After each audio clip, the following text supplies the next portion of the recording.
प्यारे बच्चों, इससे पहले संविधान, शासन व्यवस्था और सामाजिक सरोकार शीर्षक के अंतर्गत हम लोग राजनीतिक दल की संस्थाओं की संरचना के बारे में अध्ययन किए, जिसके अंतर्गत संघीय विधायिका तथा संसद के बारे में भी पढ़े।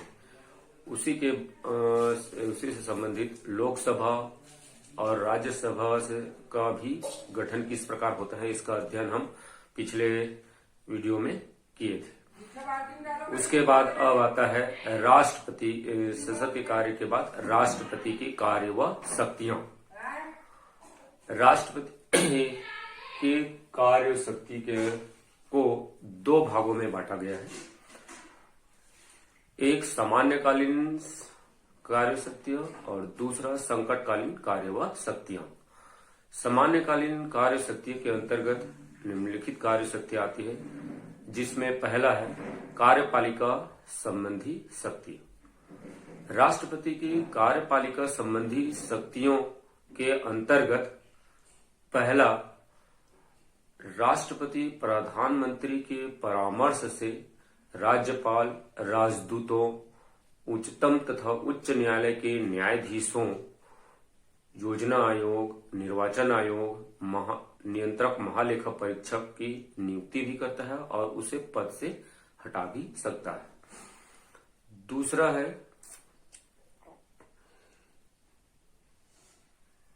वह शासन के कार्यों को सुचारू रूप से चलाने के लिए नियम भी बना सकता है। तीसरा, समस्त संधि समझौते राष्ट्रपति के प्रधानमंत्री राष्ट्रपति के नाम से करते हैं। चौथा, राष्ट्रपति तीनों सेनाओं के प्रधान सेनापतियों की नियुक्ति भी करता है। ये जो है इसके कार्यपालिका संबंधी शक्तियां व कार्य। दूसरा जो इसके कार्य व शक्ति है वह है विधायी शक्ति व कार्य। राष्ट्रपति की विधायी शक्ति व कार्य निम्नलिखित है, जिसमें पहला, राष्ट्रपति लोकसभा के लिए 2 और राज्यसभा के लिए 12 सदस्यों का मनोनयन करता है। दूसरा, कोई भी विधेयक कानून राष्ट्रपति की स्वीकृति के बिना कानून नहीं बन सकता। तीसरा, अगर जब अधिवेशन न चल रहा हो और किसी आकस्मिक कानून की आवश्यकता हो तो ऐसे में राष्ट्रपति अध्यादेश जारी कर उस कानून की पूर्ति करता है। चौथा, राष्ट्रपति के स्वीकृति के बिना कोई भी विधेयक कानून नहीं बन सकता। इसके बाद है राष्ट्रपति सामान्यकालीन कार्य व शक्तियों में जो तीसरा कार्य व शक्ति आती है वह है वित्तीय शक्तियां। राष्ट्रपति को निम्नलिखित वित्तीय शक्तियां प्राप्त है, जिसमें पहला है कि संसद की स्वीकृति हेतु वार्षिक बजट राष्ट्रपति की ओर से पहले लोकसभा में फिर राज्यसभा में प्रस्तुत किया जाता है। दूसरा, राष्ट्रपति की स्वीकृति के बिना बजट लोकसभा में प्रस्तुत नहीं किया जा सकता। तीसरा, राष्ट्रपति भारत की संचित निधि से धन निकालने और जमा करने के अधिकार भी उसी के द्वारा निर्धारित किया जाता है। चौथा, राष्ट्रपति वित्तीय मामले में परामर्श लेने के लिए वित्त आयोग की नियुक्ति करता है। चौथा, उसकी जो कार्य शक्ति है, सामान्यकालीन कार्य शक्ति के अंतर्गत जो चौथा शक्तियां आती है वह है न्यायिक शक्ति। राष्ट्रपति की न्यायिक शक्तियां निम्नलिखित है, जिसमें पहला, राष्ट्रपति किसी अपराधी की दंड को या उसके मृत्यु दंड को क्षमा कर सकता है या तो किसी दूसरे दंड में बदल सकता है। दूसरा है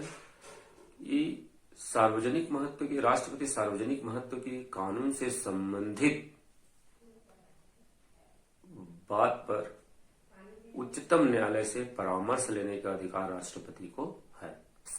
उसके बाद राष्ट्रपति की जो दूसरी शक्तियां है वह है संकटकालीन शक्तियां। राष्ट्रपति को कुछ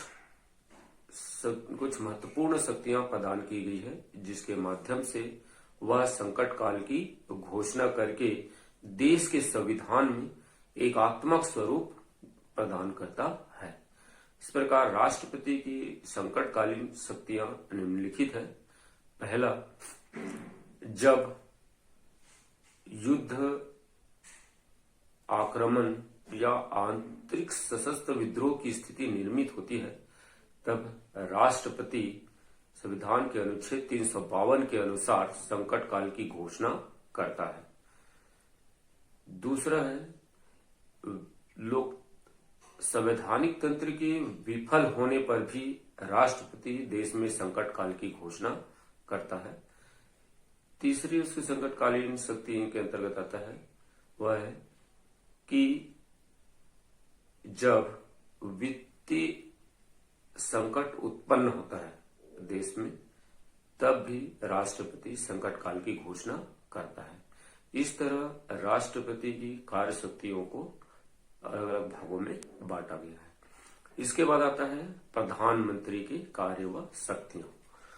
तो प्रधानमंत्री की कार्य शक्तियों को भी निम्नलिखित भागों में बांटा जा सकता है, जिसमें पहला है मंत्रिपरिषद की रचना।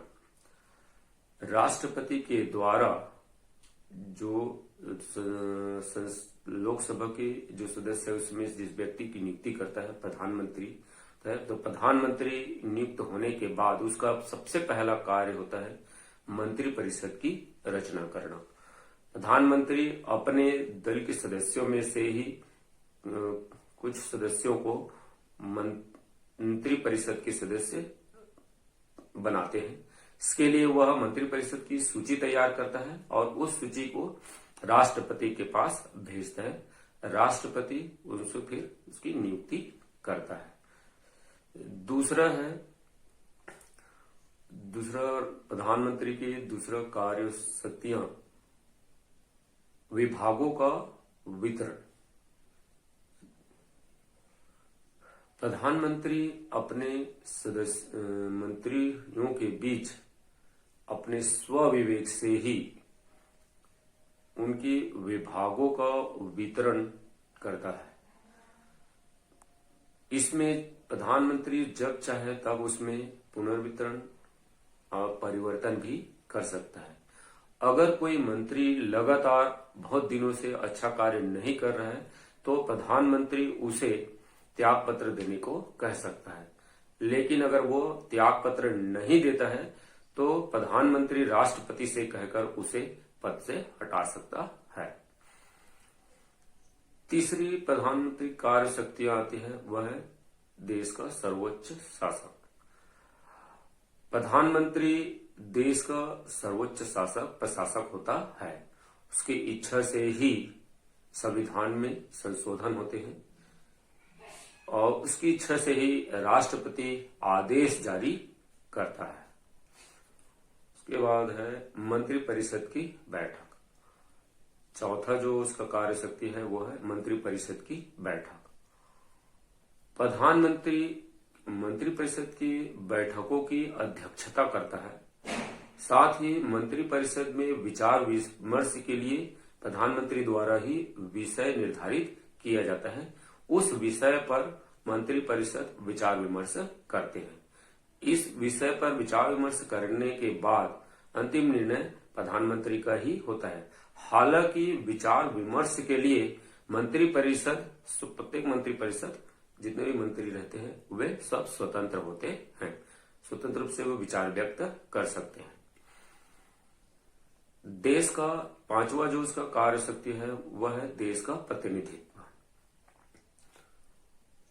प्रधानमंत्री देश का प्रतिनिधित्व करता है क्योंकि वह बहुमत दल का नेता होता है।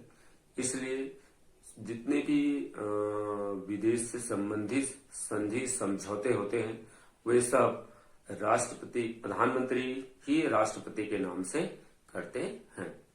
और छठवां उसका जो कार्य शक्ति है वह मंत्रिपरिषद और राष्ट्रपति के बीच कड़ी का कार्य।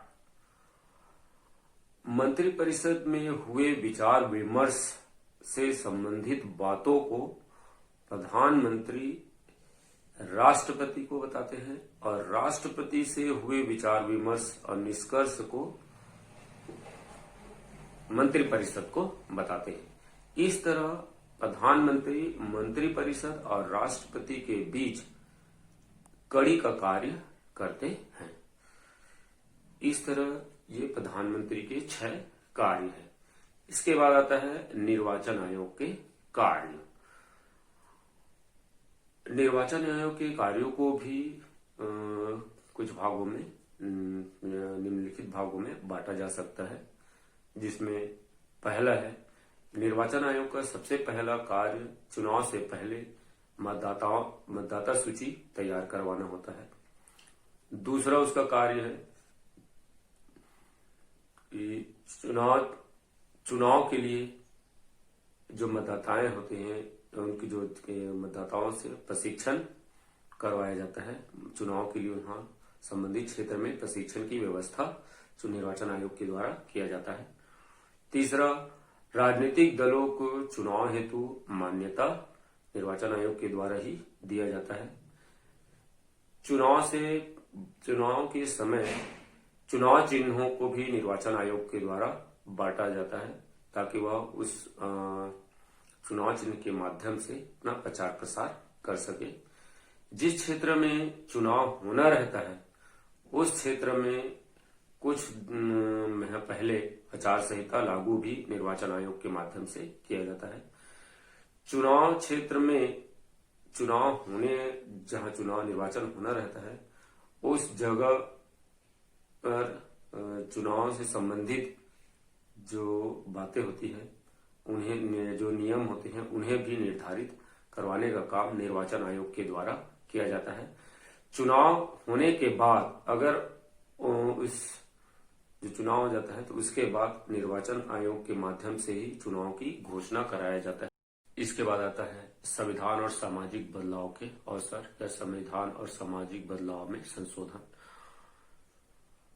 हमारे संविधान का जब निर्माण किया गया तो इससे समाज में जो पिछड़ी हुई जो जातियां थी या जो वर्ग थे उनमें भी समानता लाने के लिए सामाजिक बदलाव के लिए विशेष प्रयास किए गए।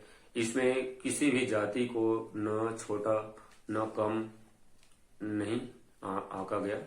सभी लोगों में समानता लाने के लिए ही संविधान के माध्यम से बदलाव लाने का प्रयत्न किया गया।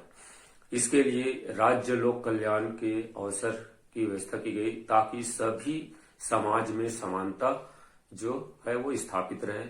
आय, प्रतिष्ठा, अवसर आदि में असमानता न रहे। इसलिए इसमें सामाजिक बदलाव के जरिए संविधान के माध्यम से समानता लाने का प्रयास किया गया। वैसे शिक्षा के क्षेत्र में भी महिला पुरुष में समानता लाने की व्यवस्था की गई कि किसी भी व्यवसाय या किसी भी क्षेत्र में स्त्री पुरुष में असमानता न रहे।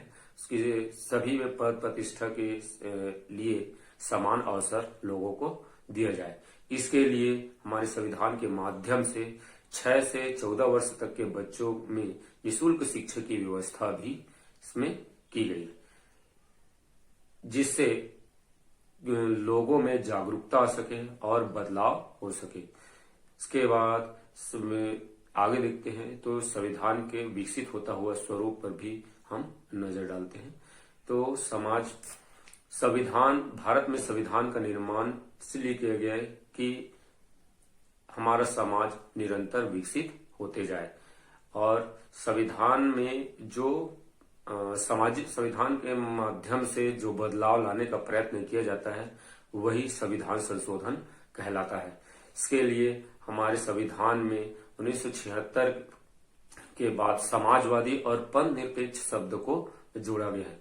समाजवादी शब्द को जोड़ने का अर्थ है कि सभी व्यक्तियों के बीच समानता स्थापित हो, कोई ऊंच नीच या भेदभाव की स्थितियां एक दूसरे के प्रति न रखे, इसलिए समाजवादी शब्द की व्यवस्था संविधान के माध्यम से संविधान में जोड़ा गया।